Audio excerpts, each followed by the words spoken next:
Hello, this is Braden. I'm taking over the channel for this one video, maybe more, I don't know. Today I will be showcasing my medieval fantasy Ren Fair outfit thing. So to give a bit of context, I think about a year ago now, me and Faith went charity shop hopping. We went to like 2 or 3 different stores, I think, and I just bought medieval-esque styled clothing. It's nothing special, but it's like just like linen items, because I really wanted to make like a very quick and easy medieval fantasy kind of outfit, because I love that stuff and I want to go to some Ren fairs with Faith at some point. But yeah, I'll add a picture on screen somewhere, and I'm just going to go run through some of the parts that I've got, some of the parts that I've made to add to it, and the thing that I'm currently working on.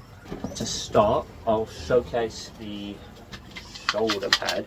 So basically, everything in the picture that I just showed was charity shop stuff, besides the cloak, the cape thing, this, and the sword. So this is a shoulder pad that I made. It's fully FDM 3D printed, and it's retractable. You can see it's all like a print in place, so you print the whole thing like that and you rip it off the bed and it's just ready to go. So I believe, yes, I 3D printed this FDM and I resin printed this little dragon icon thing and just stuck it on. But I just did everything basic, so I sanded it with a higher grit, with a low grit, went up higher grits, gave it some filler primer, sanded it again, and then painted it. I gave it, I think it was just like a standard silver paint from Halfords. Then I went in with weathering. I gave it a really heavy black wash, and I went in and added some highlighting parts with some brown to make it look sort of rusty. I've got this elastic strap which I glued on, which holds it to my bicep, my upper arm, and I've got this extra strap here which hooks around a belt that I hold, or that I wear from one shoulder down to my hip. So that's really cool. The next thing is the sword, which once again is very similar to the shoulder pad. I printed the blade in FDM print, so this is a PLA plastic, standard PLA plastic, and then the handguard, the handle and the pommel I resin printed. I did it this way because with FDM printing you really need to like sand it if you don't want any layer lines. So a blade that's just really straight is easy to sand. But when you get to these parts, like the pommel, there's a little pattern on here, as you can see. It's like a D20 that Faith modelled onto the pommel for me. She opened it up in Blender and did some work on it. So I printed this with resin, because resin doesn't really need sanding. I mean, you'll see, I don't know if it will pick up, but on the underside of the pommel it is a bit bumpy, and that's where the supports for the resin stick onto it. But it's really nowhere near as bad as sort of like FDM layer lines. So the paint is exactly the same thing, the sanding is all the same as the shoulder pad. I painted the whole thing silver, besides this little connector part which I painted gold to add a bit of contrast. This hand wrap, or this wrap, is the same elastic that I used before. I did the same kind of weathering techniques to get it look nice and rusty and worn. Yes, pretty cool. Now, moving on to sort of the stuff that I have made recently. This is one of them. It's a little sword ring. I literally made this in about an hour, if I detract the time that it took for the paint to dry. So I hopped into Google SketchUp and modelled this little ring literally in seconds.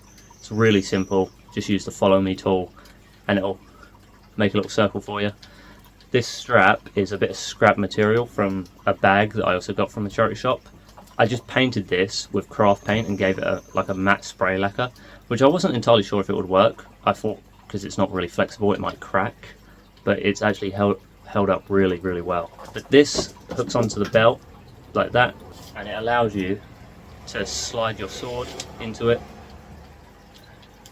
and it's a nice little sword holder around your hip. Next is this little bag. We got this from a charity shop as well. It was originally like a white fake leathery material, but I cut it. It was originally like a sort of over the shoulder handbag, so I had quite a long strap, which is actually what I used to make this.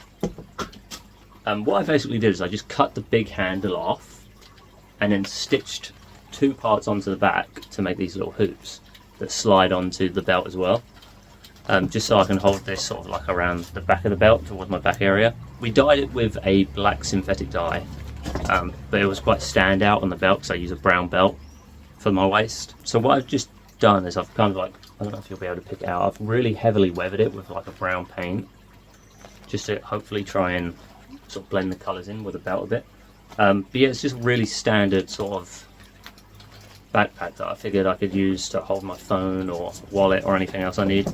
And you'll remember if you watched Faith's Arundel Castle video and Fiona's 3-hour long UK video, we went to Arundel Castle obviously, and there was like a really cool medieval fantasy fair thing going on at the time.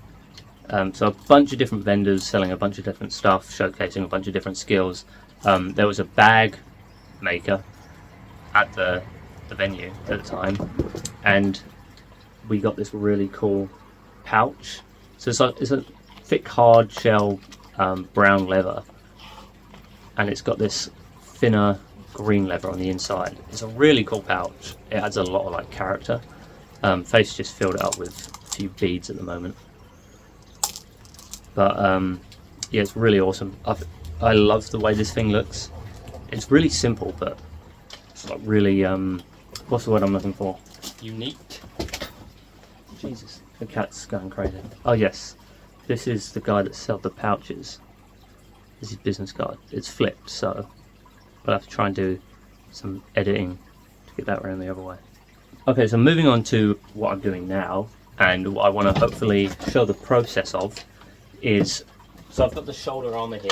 This one goes on my left shoulder, but I've got nothing on my right arm. So I have 3D printed a long full arm armour. So this is the bicep area. So it slots up like here, which is already looks really cool. This is printed in a silk silver PLA. I got the silk silver PLA because I wanted to 3D print chainmail that I can add to parts of the costume, so like around the neck area, around the hemline on the bottom of the shirt, stuff like that. So I haven't started processing this one yet. This is straight off the printer, and I've just temporarily zip tied the pieces together so you can kind of get a look of what it moves like. It will be a lot smoother once I get the correct connectors and stuff. But the rest of the pieces I've already sanded down. So I hit these parts with an 80 grit sandpaper, and then with the electric sander, just to make it easier. And then I hand sanded with a 160, I think it was. And I've gone and filler primed it. So filler primer is just basically a normal primer, but it's very clumpy and dries really hard.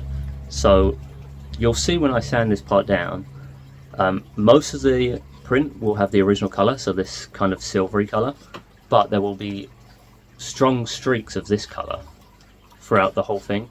And basically that shows that everywhere that this colour is a deep gap or a deep blemish that has been filled in by this material. So by the time you next spray it with a primer ready for paint, it will be completely smooth. So this part here connects to this shoulder, and then from this shoulder you have this connector which goes like that somewhere, and then from that connector goes the actual arm brace like that. And this is in 2 pieces, one for the top, one for the bottom. It's really cool. I will add a picture of sort of like the render for the 3D model to the screen somewhere. But yes, basically what I'm going to do is I'm going to sand this and hopefully finish it for the video. I'm going to showcase myself doing the electric sand on these with an 80 grit sandpaper, hand sanding with a 160, showcase me filler priming it, sanding it down again until I get it completely smooth. You see here there's only been 2 2 rounds of sandpaper. Sorry, that was a cat. 2 rounds of sandpaper on this, and then fill up primed, and you'll see it's almost completely smooth. Besides, just a few blemishes on there. So it's really quick and easy to get like a decent finish on your 3D prints. But yeah, I'll showcase all that with a video. I'll film it, and then I will probably. I don't have silver spray paint on me, the same kind of stuff that I used for these pieces. So what I will probably do is I'll break the airbrush out and paint it with that, because I've got a multitude of different silver paints that I can use with the airbrush. So I'll showcase that as well, and hopefully get to the finished product. So at the same fair, from the same guy that we bought the bag from, Faith also bought this, and it's really cool. I think it's thousands of years old apparently. Is that right? I believe that's what he said. The game, not this product. But it's apparently an old Viking game. So it's in this really easy to access pouch. You pull the... It's a variation of Freeman's Morris. A variation of Freeman's Morris. So you pull the bag out and you flatten it out, which I apparently can't do at the moment. And there's a little pattern on the inside. It's like a grid with lines, and there's 6 tokens, 2 of each colour, and I'm colourblind apparently. 3 of each colour, sorry, did I say 2? 3 of each colour. So we've got blue and red here, and basically it's noughts and crosses. So you'll take turns playing noughts and crosses, and the catch with this is with a normal noughts and crosses game, if you both know what you're doing, there's no winner, you can each, when it's your next turn, move your counter along one of the lines if the space is unoccupied. So you can keep the game going for as long as you want just by moving each counter around to try and win the game. It's really cool, and there's a lot of enjoyment from it for something that's so simple. But Mum very much enjoyed that game. yeah, Fiona enjoyed it. We'll add a picture of Fiona so we can get the clicks somewhere. You clickbaiting little bastard. Because no one's going to want to watch this video if it's just me. Alright, so I'll have a picture of Faith, I'll have a picture of Fiona, and I'll have a picture of Ben just You don't here. need a picture of me. Oh, yeah, I'm right picture of here. you. Hello. How am I getting that? Yes, there you go. Thank you. Just join the game. Okay, so I'll end this clip here, and I will begin filming work on this when I can be asked, which could be in 2 months from now, which is very common with me. I will make something, get it almost finished, and then completely forget it exists. And then start something completely different. That could be another video actually. I could showcase all of my favourite 3D prints, and I can just show them all and be like, this next one looks finished, but it's not. Because I always get them to like needing 1 or 2 little things extra, and I'm done. I have that same issue with video games. The amount of times I've played a video game, got right towards one of the last missions, and then just stopped playing it, and then forgot completely where I am and what I'm doing. I did that with one of the games I say is one of my favourites, The Legend of Zelda Skyward Sword. If any of you have played that, or any of your kids or grandkids have played that, I love that game. I got right to the last mission, stopped playing it. Luckily I was able to jump back into it and finish it, but I ruined the experience. But yeah. Okay, I'm a strong believer that every man should have his own arsenal of tools, both hand tools and power tools, and that's exactly why I'm using my younger brother's electric sander and these sanding discs that Fiona accidentally sent to our address. You still...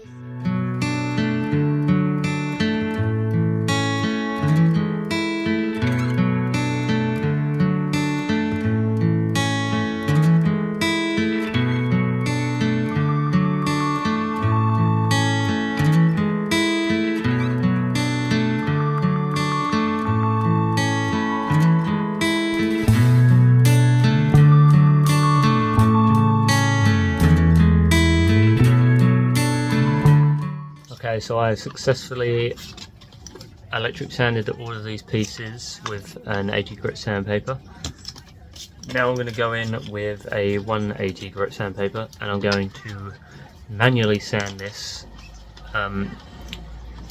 You'll see that all of the print lines are now gone, but they have been replaced by very rough scratches and grooves caused by that 80 grit sandpaper. This will knock away most of them, but not all of the deep ones. So that's why we use the filler primer as well. So I'm going to start hand sanding these 3 pieces, and after that it will be on to cleaning them and then filler priming.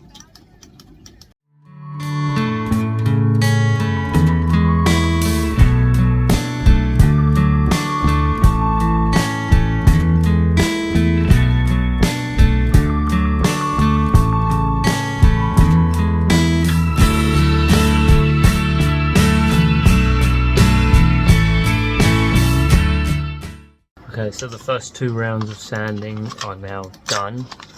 I'm going to go give these pieces and myself a quick wash, and then once they dry up it will be time for filler priming. Okay, so I'm in the dungeon. The pieces are now completely dry from being washed. You can see there's quite a few marks and stuff, blemishes. So I'm going to hit it with the old filler primer. And once that dries up, I'll be able to sand it along with the other pieces, and it should be relatively nice because obviously I'm going to be going up in a multitude of grits.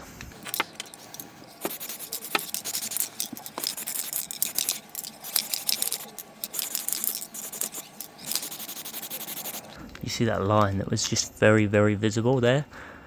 I've just filled that in with the filler primer and you can barely even notice it's there at all.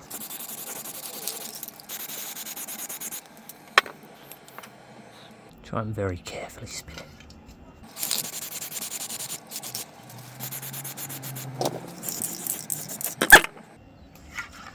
Bollocks. It's fine, it's fine. It's just a filler primer. Where did I even touch it? Back there? Bollocks. I've got a good whiff of that as well.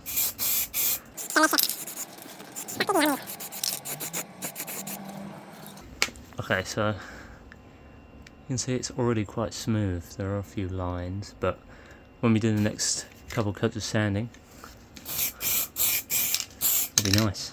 You can, if you want, just go really thick with this stuff, since you've got to sand it all down anyway. It doesn't really matter if it drips, unless obviously you're doing your final prime before paint. But I think I will probably, since I'm doing an airbrush for this, I'll probably just prime it with some matte black paint. That should be good enough by the time we get the lacquer on. I'll probably hit it with a clear lacquer, which is more of like a glossy lacquer. So yeah, pretty nice. All parts are now dry. I'm going to start sanding this with various different bits of sandpaper. I have 180, 320, that's 240. Okay, so it looks like 320 is the highest I've got. It should be okay. I'm sure I've got some high grits around here somewhere that I can just polish it off with. But I'm going to do a mix of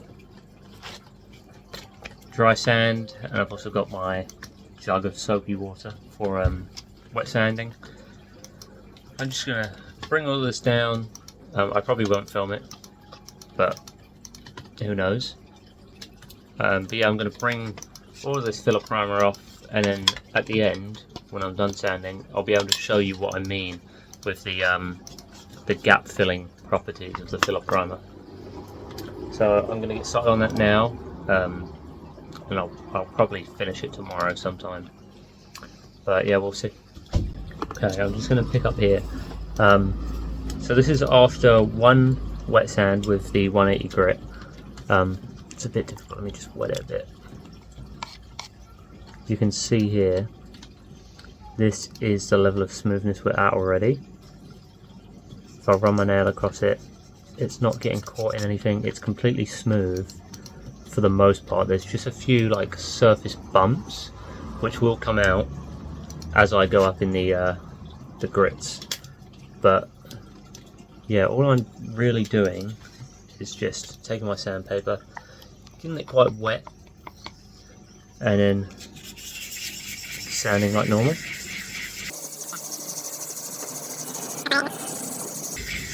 But the good thing about wet sanding as opposed to dry sanding is obviously you're keeping the piece very, very wet, which means that there's not going to be a lot of airborne dust like kicking up in your lungs and stuff, which is why it's relatively safe to do it without like a respirator. This little line you can see here, hopefully, that's from the original print. As the lines were going up, sometimes it does. I'm not entirely sure how to fix it, to be honest, but it looks visible, like it looks like it's raised or something, but you can see it's completely smooth. It's just a discoloration in the filament. Yeah, so far I've got the 2 small connecting pieces. I'm on the 3rd one now, and I will be moving on to the much larger pieces as we go on. But yeah, it's really simple, and honestly it's kind of relaxing, because you really get to see the piece come along. So a lot of the time sanding is kind of like the worst possible part of doing any project whatsoever, but at the same time it is rewarding, because you really do get to see it like start taking shape, and when you get to this point where it's mostly already smooth, you just want to get that really gloss smooth finish. It's fun, honestly. Well, I say fun until you have to do like 20 pieces, and yeah, just like that you've got a piece ready for the next grit. I'm currently wearing a towel over my legs because, I mean, you can see, when you're sanding with this stuff, wet sanding, it really just sends fucking filler primus sand flying, and it doesn't stain, but by the end of it your whole arm's going to be covered in whatever colour this is, piss yellow. It's not nice, but as I said, it doesn't stain, it washes off easily. But yeah, I'm now ready to move on to the bigger pieces. Okay, I've given every single piece a wet sand with 180 grit sandpaper. You can see this one is still mostly orange. This piece had a lot of scuffs and marks from the initial sand, so I'm going to call it a night, call it a day for tonight, and I will pick up with the sanding of the 240 grit sandpaper tomorrow. Yeah, once this has all been sanded down with the 240 and then the 320, yeah, 320 grits, 320 grits, I will give all the pieces a coat of matte black paint, and then I have to dig the airbrush out, wherever that is. Yeah, stay tuned. Okay, so it is day 2 of the Armour project. All the pieces are now dry. I'm going to hit it with a 240 grit sandpaper, and then once that's done I will go up to, where did I put it? The 320 grit. When I'm done with that, as I said before, spray paint matte black. Yes. Fucking hell. Fucking Johnny Longthumbs.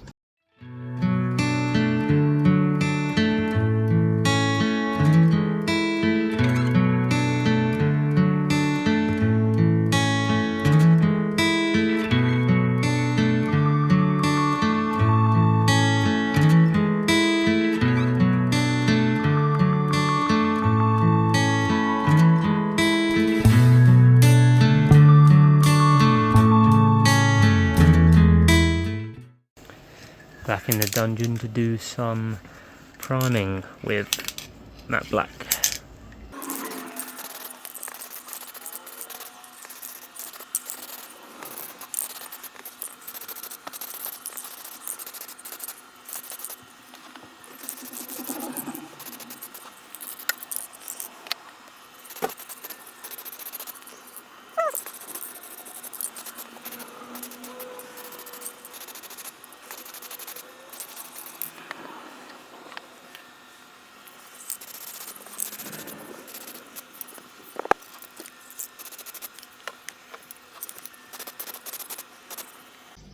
Hello, my shit is dry.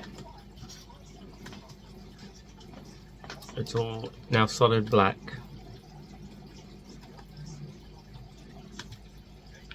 And we're gonna paint. I got the airbrush. It's working.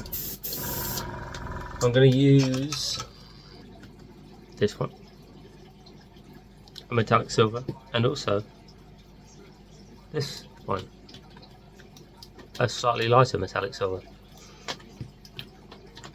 I'm going to water it down with just water. Yeah.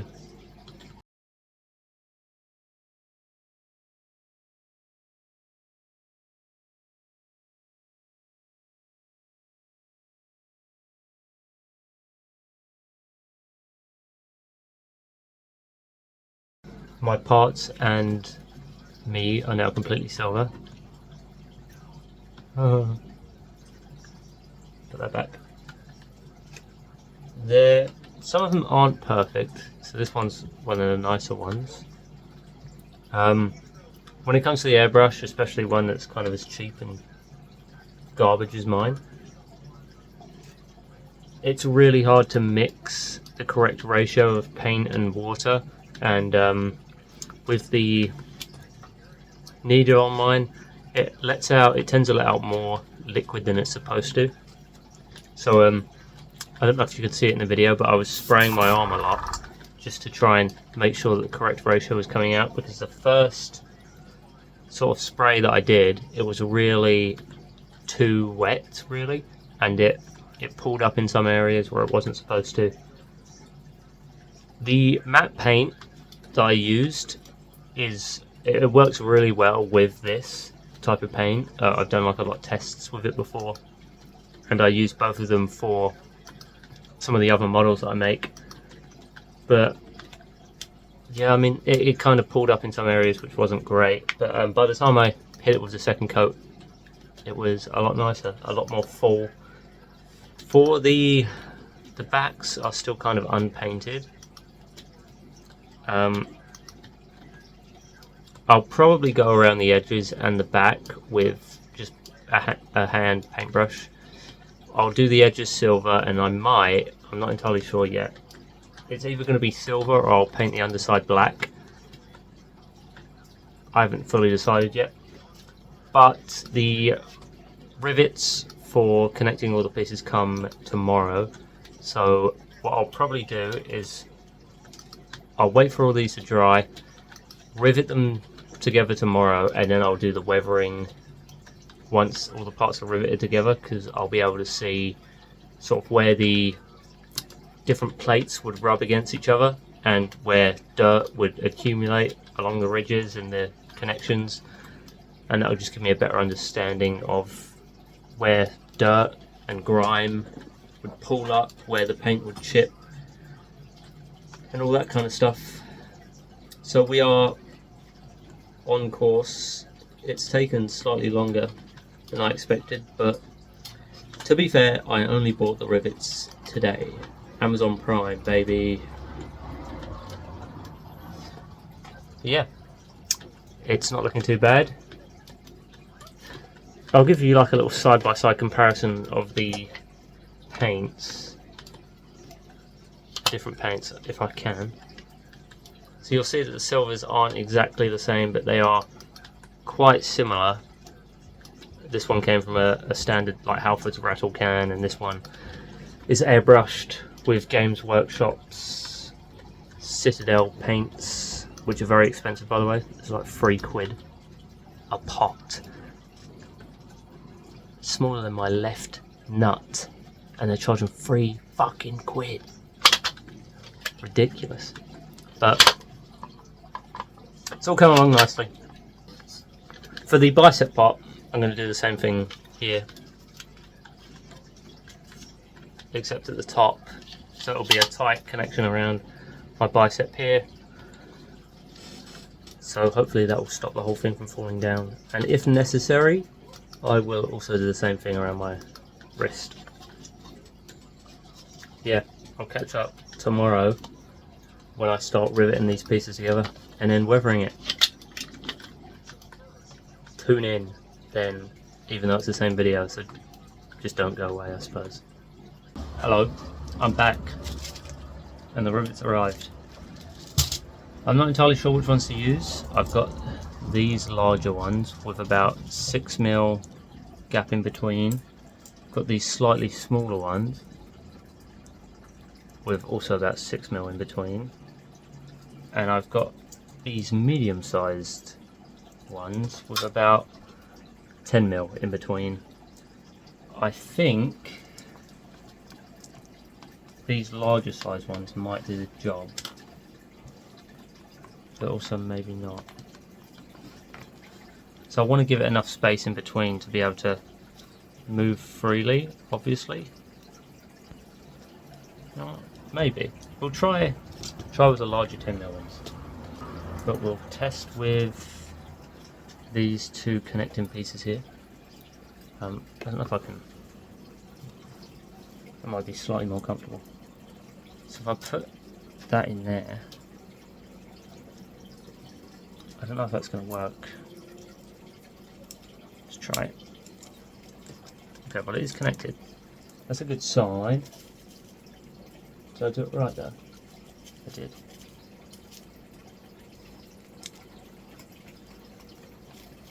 Another connecting piece.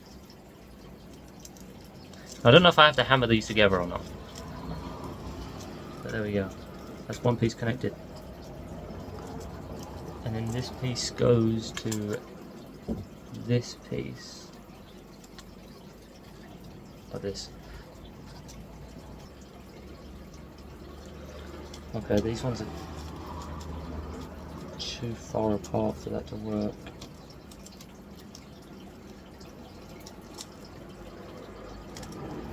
Yeah, the gap in between is too wide for me to connect these two, from the looks of it. Okay, now I have no idea how difficult these are to unpick from each other. Okay, not difficult. But am I going to be able to do it? I am. So for these ones I'm going to have to use the slightly longer ones, by the looks of it.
Aha!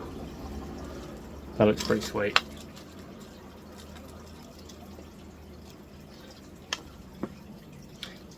Do I want to try it on now or do I?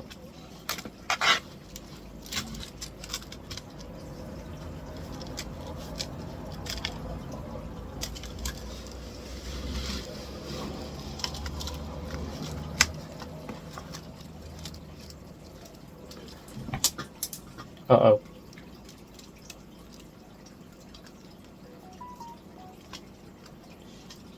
A piece fell off. Another piece just fell off.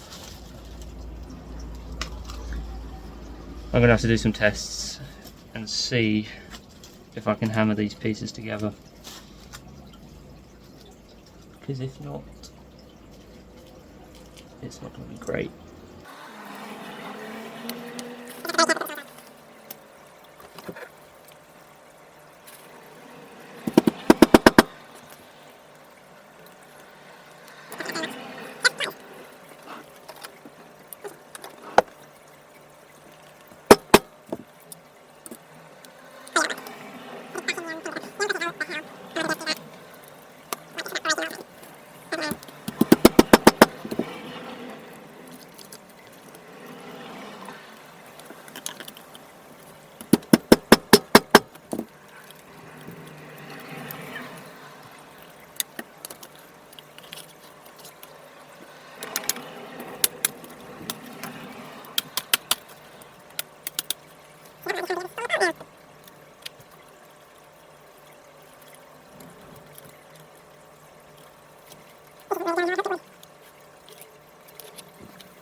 Technical difficulties. I'll pick back up if I find a way to fix them properly. Okay, all the pieces are connected. Faith helped me out a bit. I think what we decided to do is just put some super glue on the little connectors because they're not strong enough to hold the plastic together. It's more for like fabrics, I would assume. So yeah, we put a little bit of super glue on there. I'm not sure how well it will hold because it's just normal metal, but so far it isn't falling apart, which is good.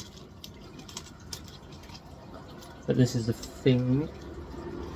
So obviously you got your bicep part, this will go by your elbow, and then this the forearm. I need to find a way to connect this. I've got some plain like black thread, whatever you call it, but I'm thinking I might just loop that around these parts and then have the cord come around the front part into like a bow or something, just so I can keep it attached, because when this part is attached to the rest of it, I'll be able to test fit it with this around the bicep and I'll hopefully stop the whole thing from falling down. It's looking pretty sweet so far. Even if these aren't very strong, hopefully with the super glue it will be, but they add like a really cool look to the whole thing. It's awesome. If I can get it to stop falling apart and get this part connected so I can test fit it, I will then be able to start on the weathering. Okay, so mission accomplished. How cool is that? I had Faith tie up these parts for me, do some buckling. The little rivet things are holding well, and I've got some elastic holding the bicep piece on. And this is, let me lower the camera a bit. There's a cat hitting the door. Oh yeah. Tell me, you can't look me in the eyes and tell me that isn't cool. Fellas, look at that. Oh my god. This is sick. This is sick. With the little rivets, it even rattles and makes all that kind of authentic noise. Oh, it's cool.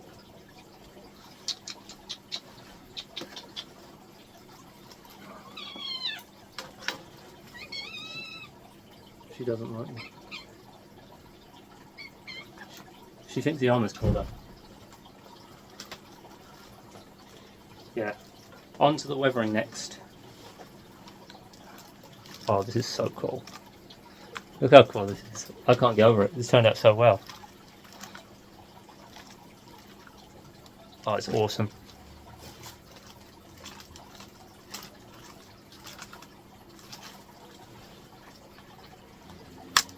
Weathering next. Yeah! Okay, so the arm guard is now in one piece, as you saw, very nice. So we're going to do the weathering.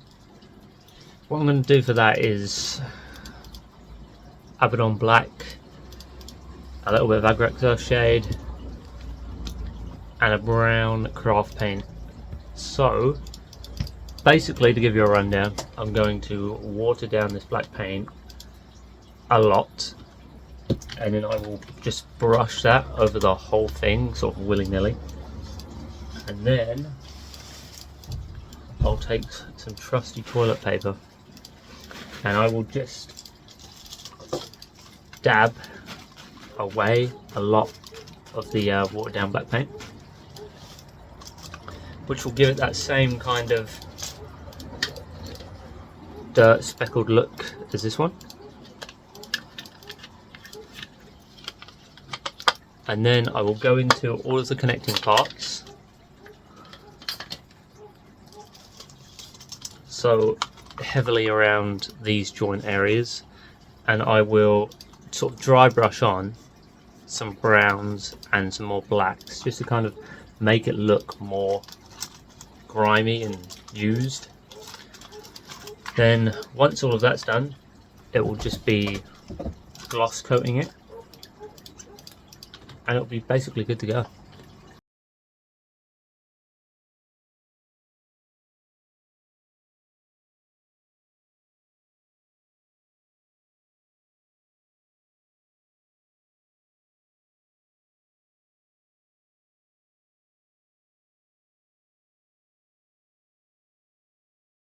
I don't know how much the recording video actually captured because it looked like it was bugging out for me, but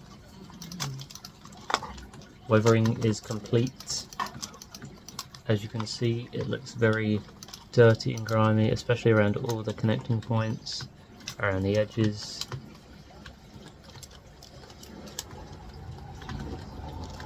It looks very used and worn, which is definitely the look I'm going for. Weathering things is like one of my favourite things to do, because you can just go as crazy or as light as you want, and the effects are just so awesome. It's definitely, in my opinion, looks a lot nicer than it just being perfectly pristine. It just adds so much more character to it.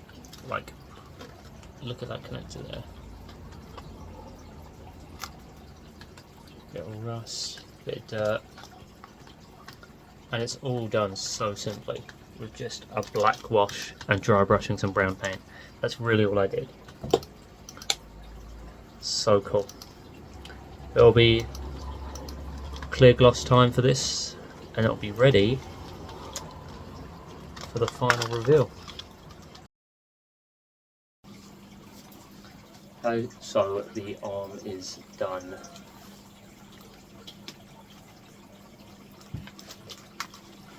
See if I can get a better look at the weathering.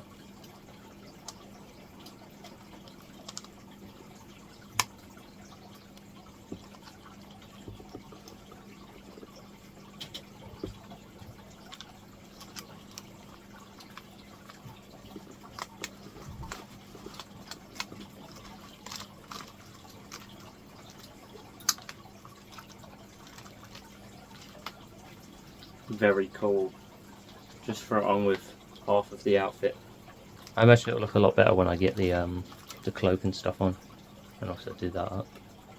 As I mentioned earlier in the video, I want to get like chainmail here, possibly under this part here, and along the bottom of the shirt, which I think will do a good job of looking cool. Yeah, this is it so far. I don't know how long the video is, probably long as balls. Thank you very much for watching. I hope you enjoyed the process, if you stuck around that long. I hope the final product looks just as cool to you as it does to me. Thank you, goodbye, and may your God go with you.